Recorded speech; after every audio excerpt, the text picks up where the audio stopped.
नमस्कार, आपके अपने बिरवाल क्लासेस ऑनलाइन प्लेटफॉर्म पर आप सभी का स्वागत है। मैं हूं तरसेम बिरवाल। आज का विशेष सेशन हिंदी के मोस्ट इंपोर्टेंट प्रश्न जो एग्जाम में पूछे जाने की पूरी संभावना रहेगी। एग्जाम के अंदर ऐसे प्रश्न पूछे जाते हैं और अच्छे प्रश्न है। इससे पहले भी जो वीडियो बनाई है उनके अंदर भी मोस्ट इंपोर्टेंट प्रश्न है, आप देख सकते हैं। तो आइए देखते हैं पहला प्रश्न क्या है। कम समय में आपको ज्यादा से ज्यादा प्रश्न मिल रहे हैं और इंपॉर्टेंट प्रश्न है भाई। अन्वेषण शब्द में संधि है। पहले तो हमें पता होना चाहिए कि संधि के कितने भेद होते हैं और कौन कौन सी संधि है जिसके इंपॉर्टेंट उदाहरण है, जैसे स्वर संधि से पूछे जाते हैं, गुण संधि, यण संधि। और संधि होती है तीन प्रकार की। यह एक स्वर संधि होती है, एक विसर्ग संधि होती है और एक व्यंजन संधि होती है। ज्यादातर सीईटी के अंदर स्वर संधि से प्रश्न पूछे जाते हैं और डायरेक्ट व्यंजन संधि से प्रश्न पूछा जाता है। तो अन्वेषण शब्द में संधि है, यण संधि, गुण संधि, अयादि, दीर्घ, ये सारी की सारी स्वर संधि के भेद है।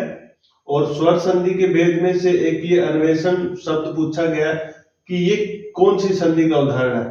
तो अनु प्लस ईषण, ऐषण, अनु प्लस ऐषण, उ, मतलब जो अनु का उ है, अनु का उ, इस उ को व्य हो जाता है यण संधि के अंदर, और ई को यह हो जाता है। तो ये दोनों के दोनों इंपॉर्टेंट है।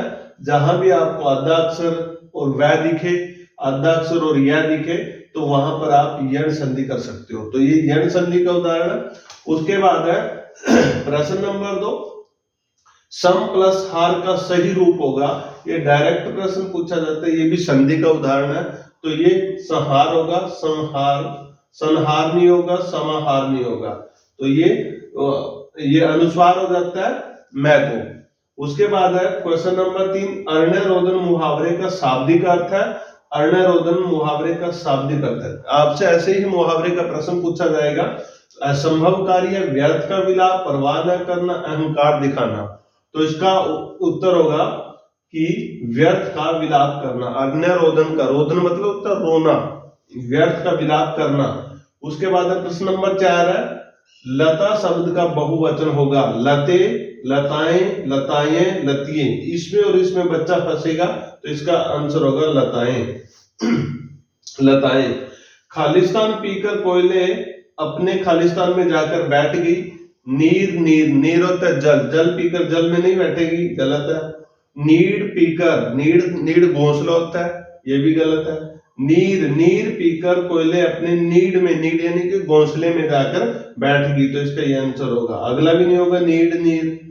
इसके बाद है अलस्य शब्द का विशेषण क्या होता है। विशेषण कौन से होते हैं? जो शब्द किसी संज्ञा या सर्वनाम की विशेषता बताते हैं उन्हें विशेषण कहते हैं। विशेषण से प्रश्न पूछा जा सकता है कि उसकी अवस्थाएं होती है, उत्तम अवस्था कौन सी है, मूल अवस्था कौन सी है, उनसे प्रश्न पूछे जाने की पूरी संभावना रहेगी। उसके बाद है कि आलस्य शब्द का विशेषण क्या होगा। तो आलस्य शब्द का विशेषण आलसी होता है। आलस, अलस और आलसी ये नहीं होगा, आलसीपन तो होगा ही नहीं, तो आलसी इसका विशेषण होगा। उसके बाद गुणवाचक विशेषण कौन सा है? गुणवाचक होता है जो जिसमें किसी की अच्छाई या बुराई बताई गई हो। तो ये नया होता है, नया, चौगुना, तीन, कुछ, ये कुछ नहीं होता। गुणवाचक विशेषण नया होगा भाई।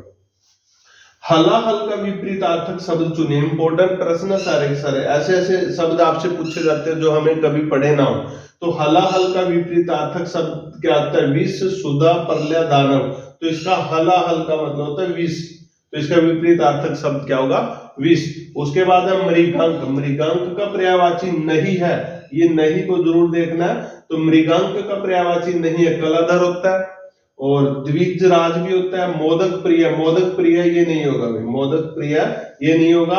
राकापति भी होता है मृगांक का पर्यायवाची। उसके बाद है प्रश्न नंबर 10, जिसकी गर्दन सुंदर है, जिसकी गर्दन सुंदर होती है उसको सुग्रीव कहा जाता है। तो सुग्रीव का नाम भी इसी के कारण पड़ा था। उसके बाद है क्वेश्चन नंबर 11, मनोरम का संधि विच्छेद क्या है? इंपॉर्टेंट है, एस्टेट और सीईटी के अंदर पूछा जाएगा ये प्रश्न। तो मनोरम का मन ओरम, मनोरम, मनोरम नहीं होता, ये मन है प्लस रम, ये विसर्ग संधि का उदाहरण है। तो इम्पोर्टेंट माना जाता है। उसके बाद है प्रश्न नंबर 12, गरीबों को वस्त्र दो वाक्य में कारक है। कर्ता ने कर्म को कर्ण से संप्रदान के लिए, ये इसका इनडायरेक्ट रूप से क्या बने, गरीबों के लिए वस्त्र देने हैं, क्योंकि वस्त्र को वापस थोड़ी ना लेना है, तो गरीबों के लिए वस्त्र देने हैं, तो संप्रदान कारक होगा, संप्रदान कारक। इनसे भी पूछा जा सकता है कि अपादान कारक की कौन सी विभक्ति होती है, कर्म कारक की कौन सी विभक्ति होती है, ऐसे प्रश्न पूछा जाएगा।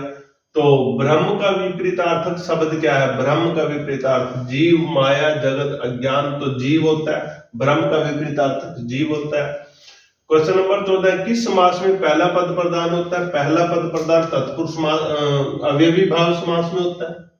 आपसे प्रश्न पूछा जा सकता है दोनों पद प्रधान किस में होते हैं? द्वंद्व समास में होते हैं। कर्मधारय में किसी शब्द की विशेषता बताई जाती है। तत्पुरुष समास में उत्तर पद प्रधान होता है। अन्य पद प्रधान किस समास में होता है? बहुव्रीहि समास में। आपसे ये प्रश्न पूछा जा सकता है। संख्यावाची शब्द वाला कौन सा समास होता है? तो द्विगु समास होता है। उसके बाद अधमर्ण शब्द में संधि है, यण संधि, गुण संधि, अयागी संधि या दीर्घ संधि। तो री को अर हो जाना गुण होता है, तो ये कौन सी संधि होगी? गुण संधि है, ये स्वर संधि का भेद है। उसके बाद है किंकर शब्द का समानार्थी है, किंकर का सहायक, करवाल, दास या नाराज। तो किंकर शब्द का समानार्थी होगा दास। उसके बाद है क्वेश्चन नंबर 17, यथार्थ में समास है। यथार्थ, यथा एक उपसर्ग है और ये एक अव्यय शब्द है, यथा एक अव्यय शब्द है, और अव्यय शब्द वाले जो होते हैं वो अवयवी भाव समास होते हैं। इनमें पूर्व पद प्रधान भी होता है और इसके अंदर यथार्थ मतलब इसका पहला पद अव्यय भी हो सकता है। तो बहुव्रीहि समास में अन्य पद प्रधान होता है, तत्पुरुष में उत्तर पद प्रधान होता है और कर्मधारय में विशेषता बताई जाती है, जैसे काली मिर्च, हरी मिर्च, कृष्ण सरफ, काला सांप, ऐसे। क्वेश्चन नंबर 18, सीता आम खाती है वाक्य में खालिस्तान क्रिया है। खाना, पीना, धोना, ये कौन सी क्रिया होती है? चलना। ये ऐसे इस तरीके से आपसे प्रश्न पूछा जाएगा। क्रिया दो प्रकार की होती है, सकर्मक, अकर्मक। आगे उनके भेद होते हैं, जैसे नाम धातु, प्रेरणार्थक। प्रेरणार्थक है जैसे कि किसी से दूसरे व्यक्ति से काम करवाना, नाम धातु का जैसे लड़ाकूपन, इस तरीके से। तो सकर्मक क्रिया होती है जिसमें कर्म होता है, अकर्मक क्रिया जिसमें कर्म की प्रधानता नहीं होती। तो सीता आम खाती है, क्या खाती है? आम, तो ये सकर्मक क्रिया। उसके बाद है हिमालय शब्द किस लिंग से संबंधित है? हिमालय शब्द एक पुल्लिंग शब्द होता है, आप उसको वाक्य में प्रयोग करके भी देख सकते हैं। उभयलिंगी का मतलब दो होता है, इसका कोई मतलब ही नहीं। उसके बाद है प्रश्न नंबर 20, बंदूक एक उपयोगी खालिस्तान है। औजार, अस्त्र, शस्त्र रख सकती है, तो बंदूक क्या होती है? शस्त्र होती है। इस तरीके से आपको कम समय में ज्यादा प्रश्न कराए गए हैं और मोस्ट इंपोर्टेंट प्रश्न है, एक भी प्रश्न ऐसा नहीं है जो हल्के में ले सकते हैं। जुड़े रहिए आप हमारे साथ, आपको ऐसे ही प्रश्न करवाए जाएंगे और आशा करता हूं कि ऐसे ही क्वेश्चन आपको एग्जाम में भी देखने को जरूर मिलेंगे। तो आज के लिए इतना ही। जय हिंद, जय भारत।